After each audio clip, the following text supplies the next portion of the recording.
Assalamualaikum warahmatullahi wabarakatuh. Shalom, Om Swastiastu, Namo Buddhaya, dan salam kebajikan. Selamat pagi semuanya. Bagaimana kabar Anda sekalian hari ini? Semoga hari penuh kebaikan dan rahmat dari Yang Maha Kuasa selalu tercurah limpahkan menyertai Anda sekalian ya.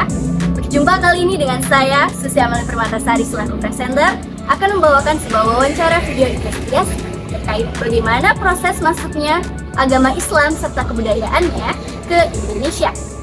Seperti yang telah kita ketahui, secara umum di Indonesia ini memiliki banyak jenis keragaman yang ada, mulai dari keragaman sosial budaya, etnis, ras, bahkan kepercayaannya. Bahkan secara administrasi dan hukum Negara Kesatuan Republik Indonesia kita ini telah mengakui adanya 6 bentuk agama yang berbeda di Indonesia. Agama-agama itu diantaranya ialah agama Islam, Kristen, Katolik, Buddha, Hindu, dan Konghucu. Nah, berhubungan dengan hal ini, kami dalam wawancara video ini akan menjabarkan lebih lanjut terkait agama mayoritas penduduk Indonesia, yaitu agama Islam. Seperti bagaimana sih proses awalnya, proses islamisasi di Indonesia itu, siapa yang membawanya, apa pemicunya, dan bagaimana caranya.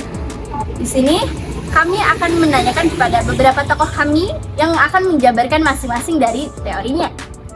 Baik, mari kita langsung lanjut menuju ke tempat mereka. Halo Mbak Nezmia, selamat pagi. Pagi. Saya ingin bertanya sesuatu, boleh? Boleh. Dewasa ini ada begitu banyak teori-teori terkait pendapat bagaimana sih proses masuk Islam serta kebudayaan itu masuk ke Indonesia. Salah satu teorinya itu katanya ada teori Gujarat yang berasal muasal dari India. Apakah benar? Bisakah Anda tolong menjelaskan lebih lanjut, lebih mendetail terkait penjabaran isi dari teori Gujarat tersebut, Mbak Nezmia? Tentu. Teori Gujarat tersebut dicetuskan oleh J.P. Nepal dan dikaji lebih lanjut oleh Snow Hargrave. Teori tersebut adalah teori yang mengatakan bahwa agama Islam di Nusantara berasal dari Gujarat oleh para pedagang Gujarat atau India yang berdagang pada abad ke-13. Singkatnya, para saudagar dari Gujarat datang ke Indonesia melalui air Indonesia, yaitu Selat Malaka. Mulai berdagang dan menetap di Indonesia dengan alasan menunggu angin musim agar mereka bisa pulang ke negaranya sendiri. Dari situlah mulai terjadi asimilasi melalui perkawinan. Bahkan para pedagang Gujarat mulai mendirikan kesultanan, yaitu Kesultanan Samudra Pasai. Adapun bukti-bukti yang mendasarkan pendapatnya satu, antara pedagang Indonesia yang telah lama dengan India. Dua, ditemukan inskripsi tentang Muslim yang ditemukan di Sumatera pada tahun 1297 Masehi. Tapi teori Gujarat sendiri itu masih memiliki beberapa kelemahan loh, hingga tingkat keakuratannya itu masih dapat diragukan. Sebagaimana dengan kemunculan teori Mekah yang disebut-sebut sebagai bentuk sanggahan kepada teori Gujarat. Oh ya, memang jika benar begitu, memang kira-kira apa saja kelemahan yang ada di dalam teori Gujarat hingga kemunculan teori Mekah disebut-sebut sebagai bentuk sanggahan kepada teori Gujarat?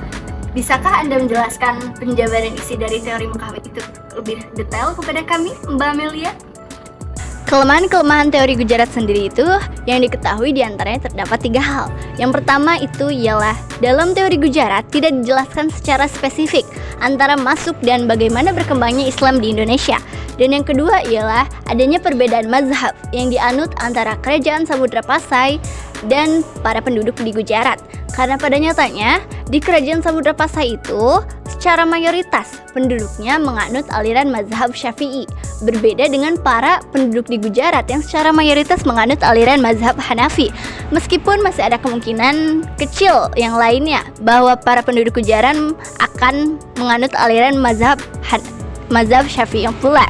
Dan yang terakhir ialah pada proses islamisasi di Samudra Pasai, pada waktu itu Gujarat masihlah berbentuk sebuah kerajaan Hindu, dan baru setahun kemudian setelah itu Gujarat ditaklukkan oleh kekuasaan Muslim. Kelemahan-kelemahan inilah yang pada akhirnya membentuk sebuah lubang pada teori Gujarat, sehingga dapat diragukan tingkat keakuratannya. Oleh karena itu, mayoritas sejarawan di Indonesia, termasuk Buya Hamka salah satunya, mengatakan dan menyatakan pendapat bahwa Islam itu masuk ke Indonesia pada abad ke-7 Masehi dan dibawa oleh para pedagang Arab ke sini, bukan oleh para pedagang di Gujarat. Hal ini dinyatakan dalam sebuah bukti berupa tulisan China dalam berita dinasti Tang yang menginformasikan bahwa kewirausahaan Arab telah mendiami daerah di pantai barat Sumatera sejak abad ke-7 Masehi bermula. Dan pada abad ke-7 ini pula lah telah terjalin kontak antara para saudagar Arab dengan penduduk pribumi di daerah pantai barat Sumatera tersebut. Kontak bisnis yang terjalin di antara penduduk pribumi di daerah pantai Sumatera Barat dengan para saudagar Arab di daerah situ ialah berupa kontak bisnis kapur barus. Dan inilah asal muasal terbentuknya teori Mekah itu sendiri. Adapun alasan-alasan lain yang menjadi bukti kuat landasan teori Mekah ini diantaranya ialah 1. Pada abad ke-7 Masehi atau sekitar tahun 674 Masehi telah terbentuknya sebuah perkampungan Islam ataupun perkampungan Arab. Hal ini diperkirakan bahwa para saudagar Arab telah mendirikan perkampungan di Kanton sejak abad ke-4 Masehi. Bukti ini sesuai seperti apa yang tertulis dan terinformasikan dalam berita Tiongkok. Kanton sendiri adalah sebuah kota di daerah Cina yang kini dikenal dengan sebutan Guangzhou, yang terletak di daerah provinsi Guangdong, China. Yang mana artinya jika orang Arab sudah sampai berlayar ke daerah Kanton, maka mereka harus melewati Selat Malaka. Dan apabila sudah melewati Selat Malaka, maka mereka harus singgah ke wilayah Sumatera ataupun Malaysia terlebih dahulu. Dan itulah kenapa perkampungan Arab yang ditemukan di Kanton ini diperkirakan dijadikan sebagai tempat persinggahan para saudagar Arab yang melewati Selat Malaka. Dan yang kedua ialah perbedaan mazhab yang dianut antara kerajaan Samudra Pasai dan para penduduk di Gujarat. Para pendukung teori Mekah ini sangat yakin sekali bahwa tidak mungkin bagi para penduduk di Gujarat membawa agama Islam masuk ke Indonesia, sedangkan mereka sendiri menganut aliran mazhab Hanafi. Karena pada saat itu penganut mazhab Syafi'i terbesar ialah Mesir ataupun Mekah. Dan ini sesuai dengan kerajaan Samudra Pasai sendiri yang mereka menganut aliran mazhab Syafi'i, berbeda dengan penduduk di Gujarat yang menganut aliran mazhab Syafi'i, yang menganut aliran mazhab Hanafi. Dan yang terakhir ialah teori Mekah pun semakin didukung oleh T.W. Arnold bahwa bangsa Arab pada saat itu ialah merupakan bangsa dominan dalam perdagangan di Indonesia. Tapi, jika teori Mekah dapat diakui kebenarannya karena memiliki kesamaan yaitu macam strategi yang ada di Indonesia, maka tidak menutup kemungkinan teori Persia dapat memiliki peluang dalam proses Islamisasi di Indonesia. Secara bentuk kebudayaan yang ada di Persia dan Indonesia memiliki banyak kesamaan. Bukti salah satu contoh kesamaan yang ada di Persia dan Indonesia adalah kaligrafi yang ada di batu nisan. Ada pula beberapa ritual keagamaan, yaitu Tawaf berasal dari Bengkulu dan Tabligh berasal dari Sumatera Barat yang hampir sama persis dengan kebudayaan yang ada di Persia, yang diperingati pada tanggal 10 bulan Muharram atau Asyura atas meninggalnya Husain bin Ali, cucu Nabi Muhammad SAW. Teori Persia dicetuskan oleh Husain Zaidiningrat dan dibawa ke Indonesia pada abad ke-13, bahkan didukung oleh bukti-bukti lain seperti kesamaan penggunaan gelar syah pada raja-raja di Nusantara. Beberapa kosakata serapan bahasa Persia ke bahasa Indonesia, dan kesamaan penggunaan mazhab yang dianut, dan kesamaan ajaran sufi oleh Sheikh Ijazah. Pada buku Islam in China yang ditulis oleh Jane Everly pada tahun 2004, beliau menyebutkan relasi-relasi orang Arab dengan orang Muslim Cina terjadi pada tahun 718 Masehi atau sekitar pada abad ke-8. Lalu, proses masuknya Islam ke Nusantara juga diyakini dengan banyaknya migrasi orang Muslim Cina ke Nusantara pada tahun 879 Masehi atau pada abad ke-9. Lalu, Islam berkembang di Cina pada zaman Dinasti Tang pada tahun 618 Masehi sampai dengan 905 Masehi. Menurut Sumanto Al-Qurtubi, pada zaman Dinasti Tang di daerah Kanton, Zhangzhou, Guangzhou, dan di pesisir Cina bagian selatan telah terdapat sejumlah pemukiman Muslim. Lalu proses masuknya Islam ke Nusantara diperkuat dengan adanya bukti seperti yang pertama, Kerajaan Demak. Kerajaan Demak merupakan kerajaan Islam pertama di Pulau Jawa yang dipengaruhi oleh para pendakwa keturunan Cina seperti Raden Patah. Raden Patah adalah raja kerajaan Demak yang memiliki keturunan etnis Tiongkok atau Cina. Yang kedua, adanya masjid berarsitektur Cina di Pulau Jawa. Yang ketiga, adanya catatan-catatan yang menuliskan bahwa pelabuhan-pelabuhan di Nusantara pertama kali diduduki oleh para pedagang Cina.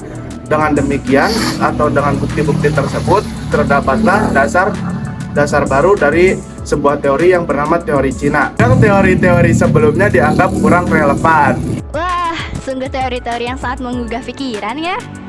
Dari keempat teori yang ada, meskipun penjabarannya sangat mendetail dan mungkin cukup rumit untuk didengar, sepertinya kita dapat menarik sebuah kesimpulan dari keempat teori yang telah dijabarkan secara mendetail sebelumnya. Dari keempat teori yang ada, masing-masing memiliki kelebihan dan kelemahannya masing-masing. Keempat teori itu memiliki dasar landasan teori, argumentasi, hingga bukti teorinya tersendiri. Tidak menutup kemungkinan akurat atau tidaknya teori-teori yang telah dijabarkan sebelumnya itu. Namun, masing-masing dari teori tersebut memiliki argumentasinya. Maka dari itu, dari keempat teori yang telah dijabarkan sebelumnya, kita dapat menarik sebuah benang merah dan menyimpulkan bahwa cara penyebaran agama Islam serta kebudayaannya ke Indonesia itu melalui jalur damai, yaitu melalui jalur perdagangan antara pendatang kepada kaum pribumi dan juga asimilasi budaya antara pendatang dan penduduk pribumi yang tinggal asli di Indonesia itu. Lalu rata-rata waktu kapan proses islamisasi di Indonesia tersendiri itu rata-rata dimulai sejak abad ke-7 Masehi dan mulai berkembang di Indonesia ketika sudah menginjak abad ke-13 Masehi. Yang mana pada abad ini pemegang peranan terbesar Islam itu ialah bangsa Arab, Gujarat dan juga Persia. Nah, sampai di tahap ini sebenarnya sudah cukup ya. Saya selaku presenter, saya Susi Amalia Permatasari selaku presenter, izin pamit undur diri. Terima kasih banyak untuk para cendekiawan yang telah menjabarkan teori-teorinya dan telah memberikan informasi-informasi baru yang bermanfaat untuk kami semua. Terima kasih. Wassalamualaikum warahmatullahi wabarakatuh. Wow.